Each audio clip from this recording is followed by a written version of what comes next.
عزیز دوستو، ہم جس دین کے ماننے والے ہیں وہ دین برحق ہے، اور جس پیارے محبوب صلی اللہ تعالیٰ علیہ وسلم کے ہم ماننے والے ہیں وہ محبوب علیہ السلام اللہ کے آخری رسول ہیں۔ نبی اکرم صلی اللہ تعالیٰ علیہ وسلم کامل اکمل اور مکمل دین لے کر تشریف لائے۔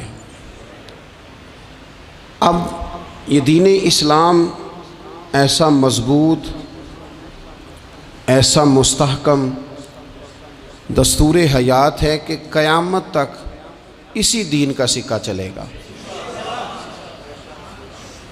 وقتی طور پر جو حالات امت پر اس وقت گزر رہے ہیں اس میں امت محکوم نظر آتی ہے، کمزور نظر آتی ہے،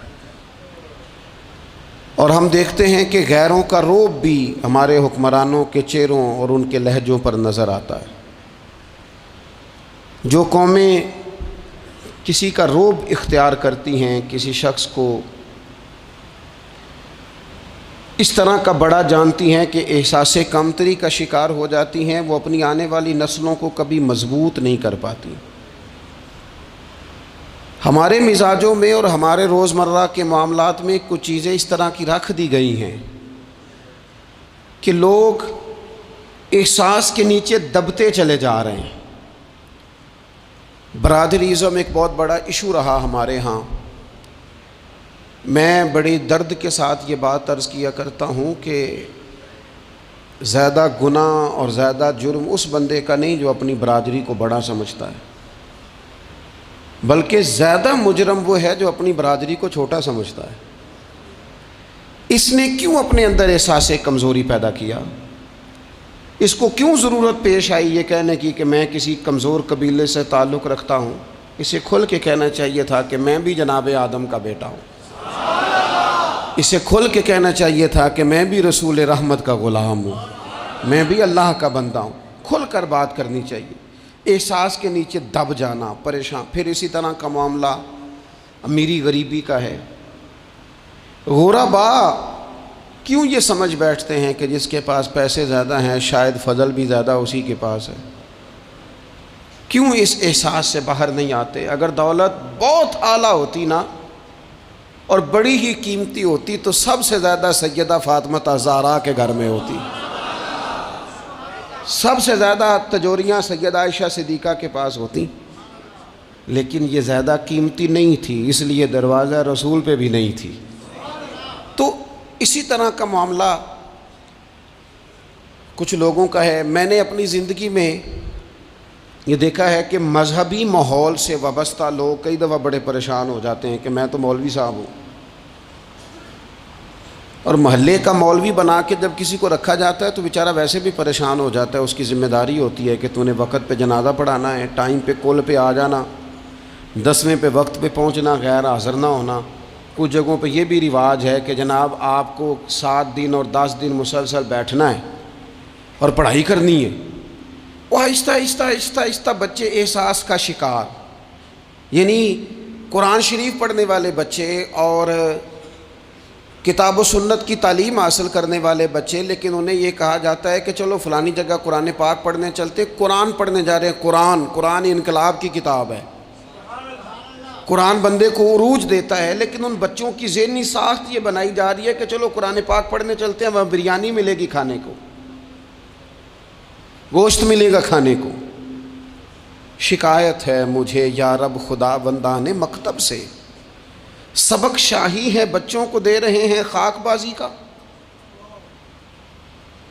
اتنی چھوٹی جب آپ کسی کی سوچ بنا دیتے ہیں تو پھر وہ آپ کہیں کہ وہ انقلاب برپا کرے، وہ کوئی بڑا کارنامہ سر انجام دے، یہ ہوتا نہیں، ممکن نہیں ہوتا۔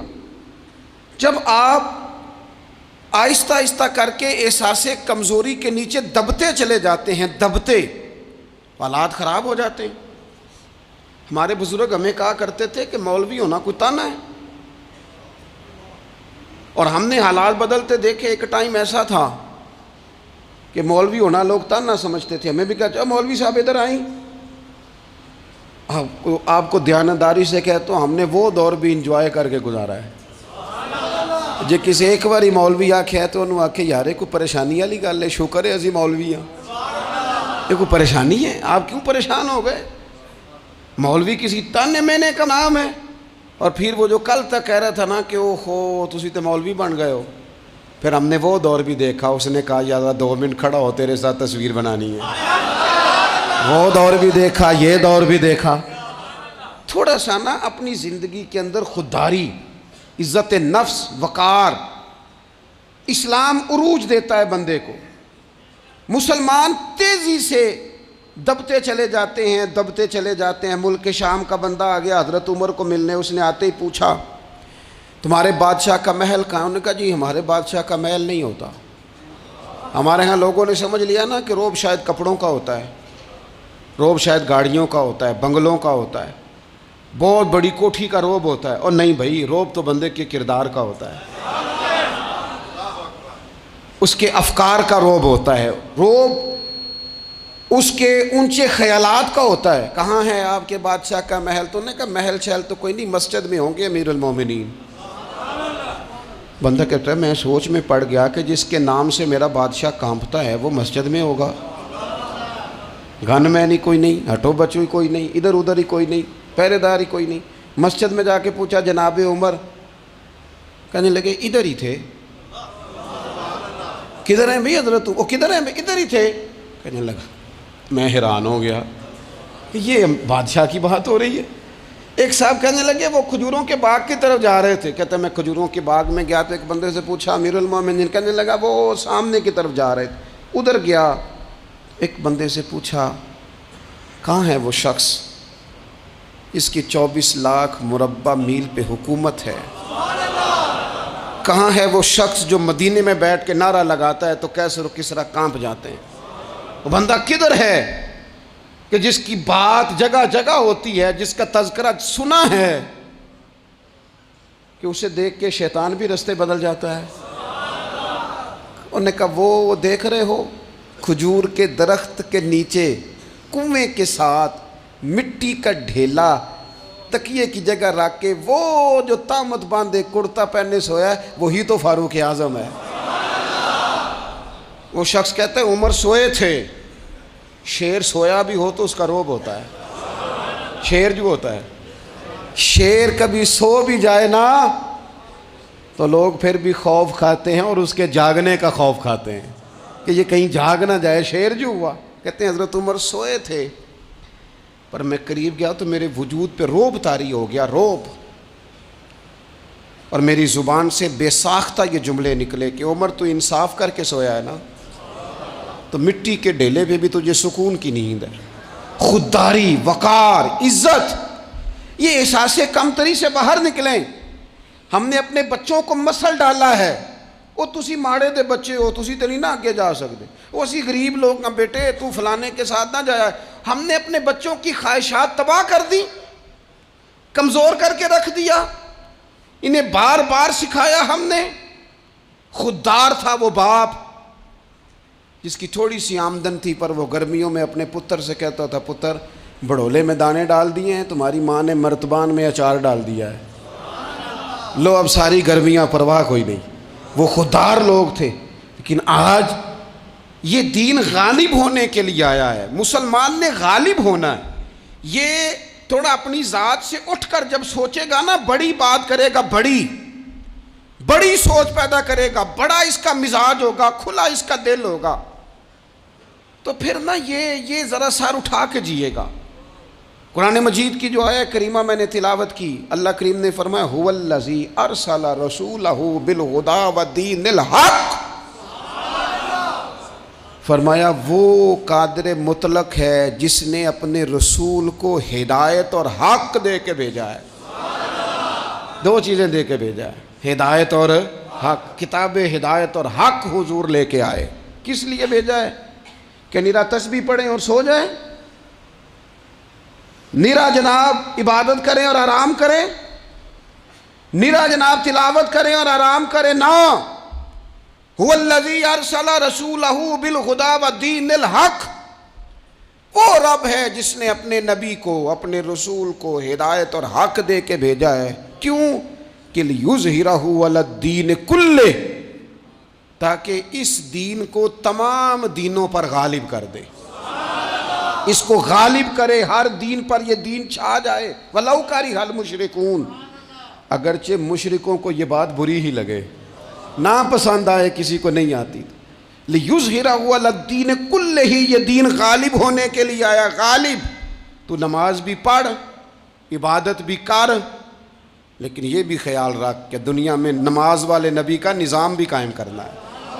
تیرے پاس نری مسجد نہیں ہونی چاہیے، حکومت بھی ہونی چاہیے۔ مسلمان کے ہاتھ میں نری تسبیح نہیں ہوگی، یہ عنان حکومت بھی چلائے گا۔ اس کے اندر خودداری ہوگی۔ حضرت عمر تہجد بھی پڑھتے تھے اور سویرے حکومت بھی کرتے تھے۔ حضرت صدیق اکبر ساری رات مدینے والے کی یاد میں رویا بھی کرتے تھے، اور صبح اٹھ کر تلوار لے کر نبی پاک علیہ السلام کی ختم نبوت کے منکروں کے خلاف جہاد بھی کیا کرتے تھے۔ جب تک اپنے مزاج میں وہ شوق نہیں پیدا ہوتا کہ دین کو غالب کرنا ہے، جد و جہد کرنی ہے، کوشش کرنی ہے، بڑا سوکھا ہے ہمارے لیے بھی، آرام سے نماز پڑھیں، نفل پڑھیں، عبادت کریں، اور ویسے بھی اسے لوگ زیادہ بڑا پیر سمجھتے ہیں جس کی تسبیح زیادہ لمبی ہو۔ وہ زیادہ بڑا پیر ہوتا ہے جس کی پگڑی ذرا زیادہ بڑی ہو، جبہ تگڑا پہنے، اجرے کے اندر رہے، باہر نہ نکلے، اور اندر جائیں 2 منٹ کے لیے حضرت کی زیارت کریں، باہر آ جائیں، بس چھٹی، وہ زیادہ پیری مریدی ہو جاتی ہے۔ پیر تو بولتا ہی نہیں۔ وہی ہے تیرے زمانے کا امام برحق، اقبال کہنے لگے وہی ہے تیرے زمانے کا امام برحق، جو تجھے حاضر و موجود سے بیزار کرے اور موت کی شکل میں دکھلا کے تجھے جلوہ یار، زندگی تیرے لیے اور بھی دشوار کرے، تو جو تیرا جینا مشکل کر دے نا، وہ تیرے زمانے کا امام برحق ہے، تیرے لیے زندگی دشوار کر۔ یہ کیا بات ہوئی کہ ٹھیک ہے جناب آپ موج کریں جو دین غالب ہونے کے لیے آیا، دین کے مزاج میں غلبہ ہے، دین کی طبیعت میں غلبہ ہے، دیندار چھا کے وقت گزارا کرتے ہیں۔ اللہ تعالیٰ نے اس دین کے اندر وہ قرار دیا ہے، وہ وسعت دی ہے، وہ درد دیا ہے، وہ ذوق دیا ہے۔ اپنے اندر سے وہ بت توڑ ڈالیں جو بت مایوسی پھیلاتے ہیں، ان جگہوں سے نکل آئیں جہاں انسان کمزور پڑتا ہے۔ اٹھ باندھ کمر کیوں ڈرتا ہے، پھر دیکھ خدا کیا کرتا ہے۔ آگے کی طرف دیکھیں، آگے کی طرف دیکھیں۔ میرے نبی اکرم صلی اللہ تعالیٰ علیہ وسلم نے فرمایا حالات جتنے بھی خراب آ جائیں، ماحول جتنا بھی بگڑ جائے، امت پر دشواری جتنی بھی آئے، حضور علیہ الصلوۃ والسلام نے فرمایا ہے یہ دین اسلام ہے، یہ مسلم کے لفظ ہیں، حضور فرماتے ہیں یہ دین ہمیشہ قائم رہے گا، اور فرمایا ایک جماعت ہوگی پوری میری امت کی جو دین اسلام کے دفاع میں کام کرتی رہے گی۔